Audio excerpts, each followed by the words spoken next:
How to run an effective forecast call. That's our Hot Tip Tuesday this week. Most sales leaders struggle with running a great forecast call. And it's usually because they've set the call up ineffectively. I could tell you horror stories of small organizations, large organizations, but the best way of setting expectations for a forecast call is prep work. Make sure that your attendees, especially your account reps or your account executives that are on the forecast call, understand what the expectations are for that call before you start. Right out of the gates, we see people fail with this. They show up, people are unprepared, they don't know what questions are going to be asked because their sales leadership has a tendency to just throw whatever question pops into their mind at that individual on the call. They mask it as, well, of course, I'm not going to set expectations with somebody before they get on this call because I want to make sure they really understand their account. But what you're doing is you're creating inefficiencies within your organization. If there's certain information that you expect your team to know, make sure they know it before that call starts. If they don't have it, you got a different problem.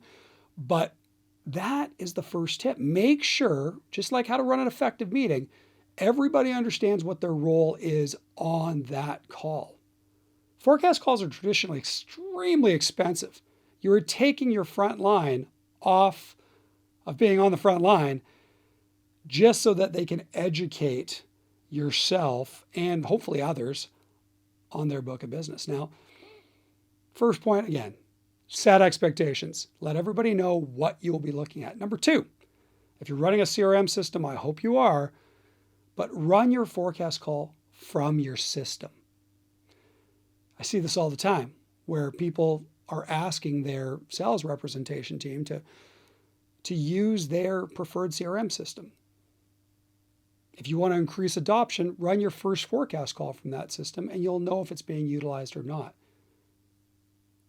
By the time you get to your second forecast call, let's hope that the information is where it has to be.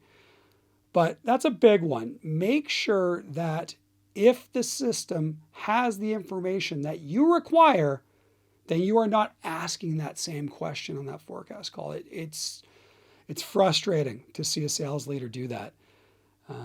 It's a waste of everyone's time. 3, make sure everybody understands when they are supposed to speak and when they are not supposed to speak.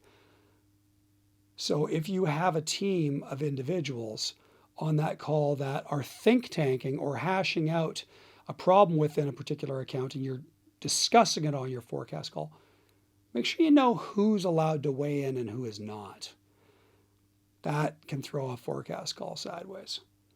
But finally, in that forecast call, now that you have expectations, you've gone through your deals, you understand what has to happen, you've used the system, your CRM system as your point of reference, make sure your follow-up is prescriptive.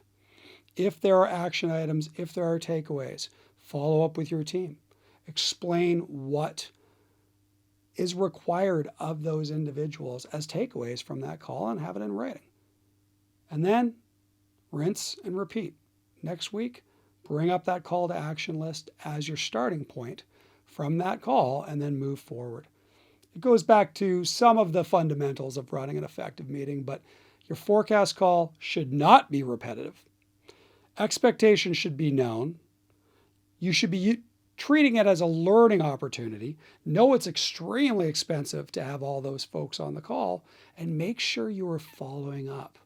If there are takeaways, if there's action items, make sure that that is being written, followed up, so that you've something to benchmark off for your next call. Okay. Go have a great forecast call now, and we'll see you next Tuesday.